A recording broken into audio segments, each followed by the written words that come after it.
A young man lived with his father and mother.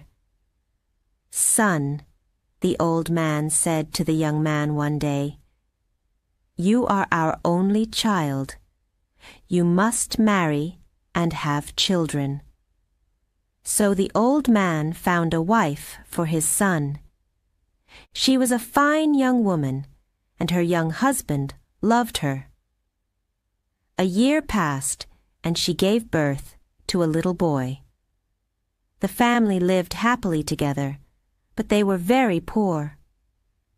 The young man and his father worked hard in the fields. The young woman and her mother-in-law worked hard in the house, but they never had enough food to eat. "Father," the young man said to his father one day, "this little farm is too small for our family. Let me go and find work in the town. I will earn some money and bring it home to you." The father was sad. "You are my only child," he said, "and we need you here at home. But you are right. The farm is too small for us all. Go to the town. Find work and earn some money. We will wait for you here at home." So the young man kissed his son and said goodbye to his parents and his wife. He began the long journey to the town. He traveled for 2 days, and at last he came to the town. He stopped at the first big house and knocked on the door. A man opened it. "Is there work for me here?" the young man asked. "No, my friend," the man said. The young man walked on. He went to many houses and knocked on many doors. His question was always the same. "Do you have work for me here?" he said. The answer was always the same, too. "No," everyone said. "There is no work for you here." The young man was tired now and very hungry. "What can I do?" he thought. "I must find work soon, or I will die." At last he came to a monastery. He knocked on the door, and an old monk opened it. "Please, Father," the young man said, "let me work for you." "How long will you stay?" the monk asked. "For a few months only," answered the young man. "Then I must go back to my family." The monk began to shut the door. "Then I can't help you," he said. "If you work for us, you must promise to stay for a long, long time." "If I don't find work today, I'll die of hunger," the young man thought. "Father," he said, "please don't close the door. I promise to work for you for a long, long time." The monk smiled at him.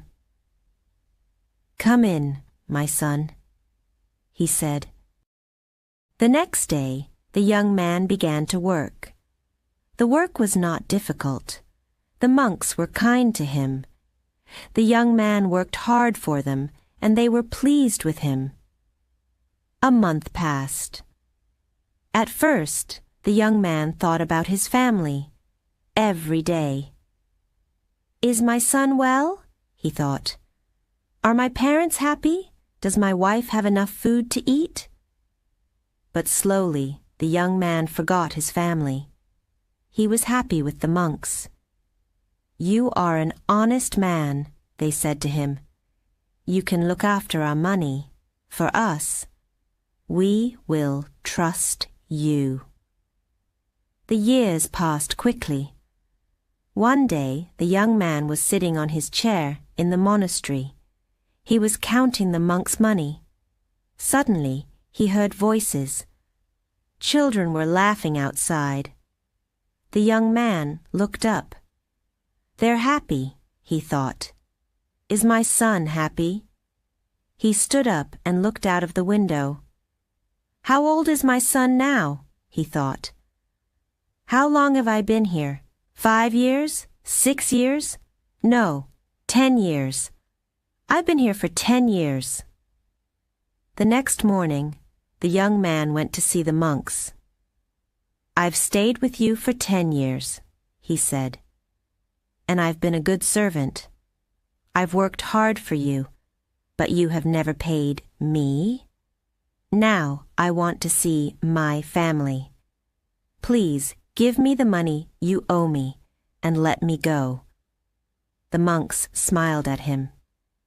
You're right, they said. You have worked hard for us. Now you can choose.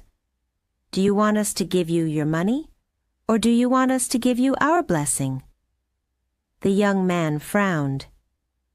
I want your blessing, he said, but I want my money too. We owe you 400 silver dollars, the monks said. But each blessing costs $100. The young man looked unhappy, but at last he said, Give me your blessing. It is better than the money. So the first monk blessed him. Do not leave the road, he said. Do not go to the right or the left. Only go straight on. The second monk blessed him. Soon you will be a guest, he said. Obey your host. Take what he gives you. Then the third monk blessed him. Do not be angry, he said. Always think before you act.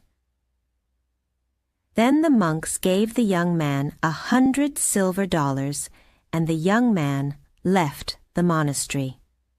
Soon he met 2 men. They were walking along the road together. Walk with us, they said. We'll talk together, and our journey will be more interesting. The young man agreed, and the 3 men walked on together. Soon they came to a crossroads. Follow me, one of the men said. I'll show you a better path.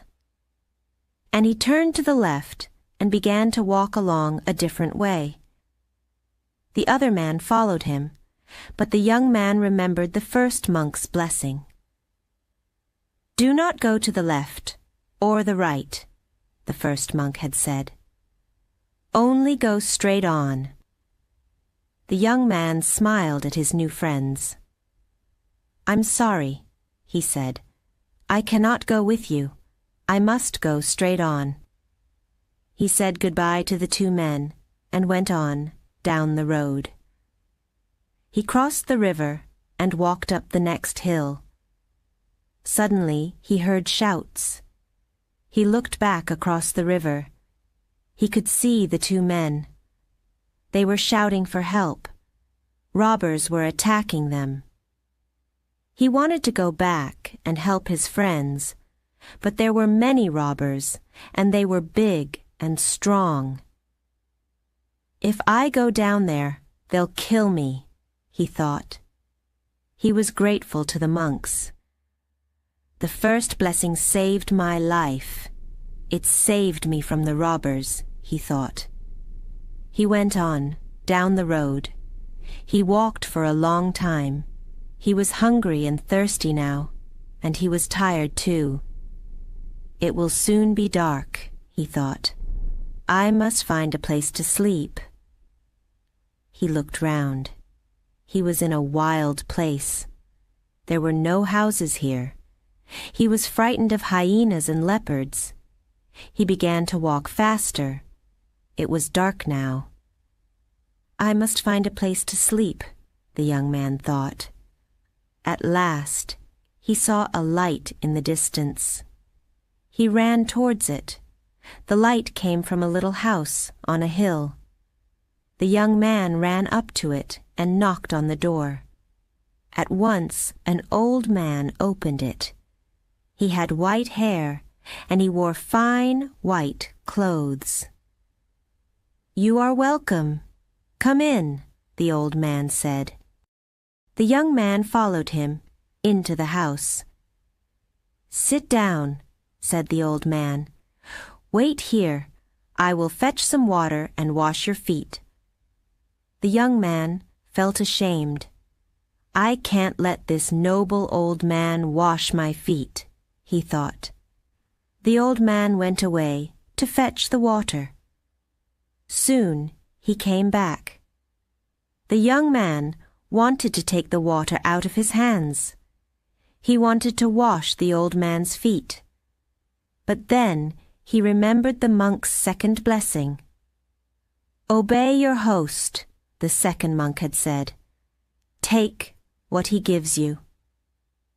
So the young man sat down, and the old man washed his feet. Then the old man clapped his hands, and a young girl came into the room.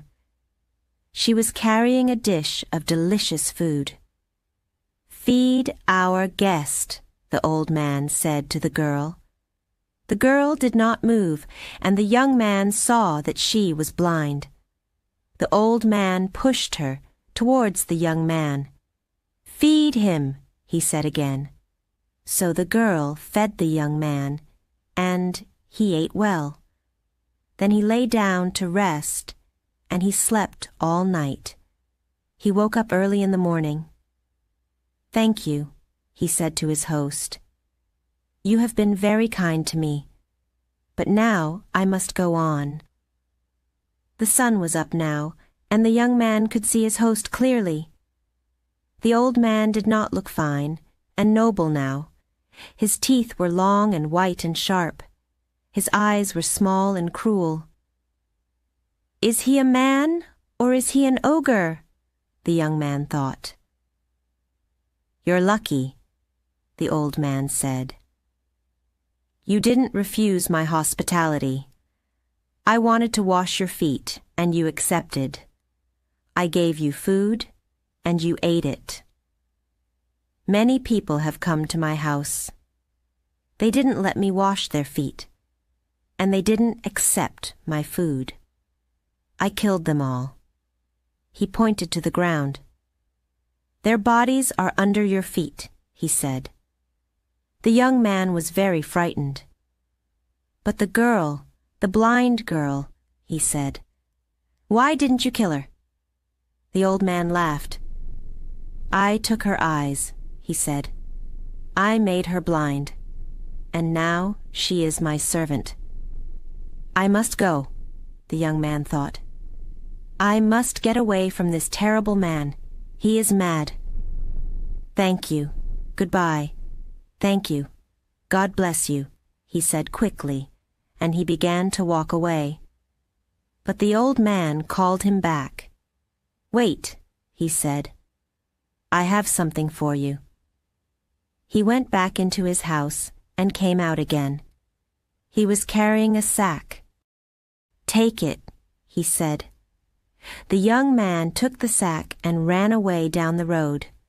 The sack was very heavy. At last he stopped under a tree and opened it. "Dollars," he said. "Silver dollars." He tried to count them, but he couldn't. There were too many of them. "The monks saved my life again," he thought. "And their second blessing has made me rich, too." He went on quickly down the road. "My dear parents and my wife will be very happy," he thought. "I can look after them well now."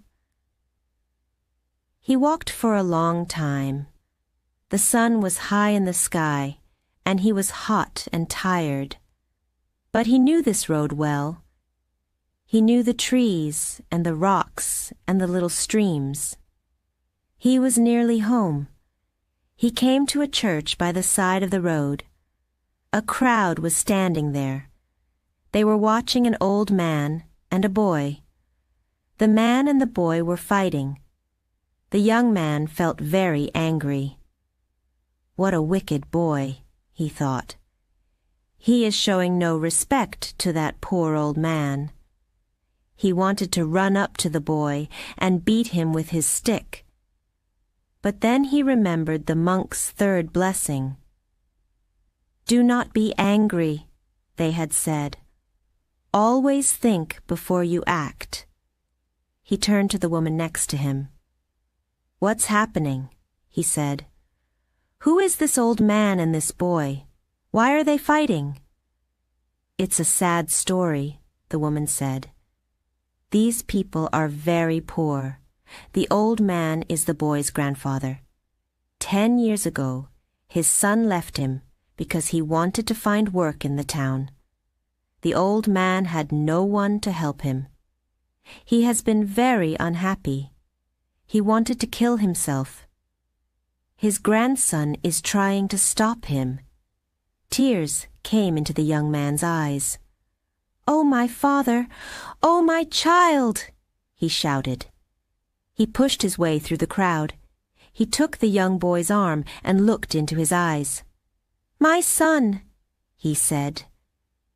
The old man had fallen to the ground. The young man helped him to stand again.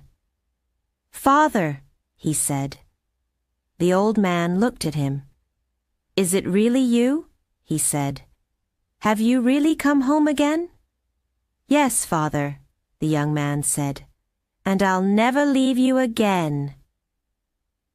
The young man went to his house with his father and his son. His mother and his wife kissed him, but then they began to cry. "You have come home only to die," they said. "We have no food here. We ate our last meal yesterday." The young man opened his sack and showed them the silver dollars. Then he added to it the $100 that the monks had given him. "I haven't come home to die, but to live," he said. "The monks have blessed me, and we will be happy now."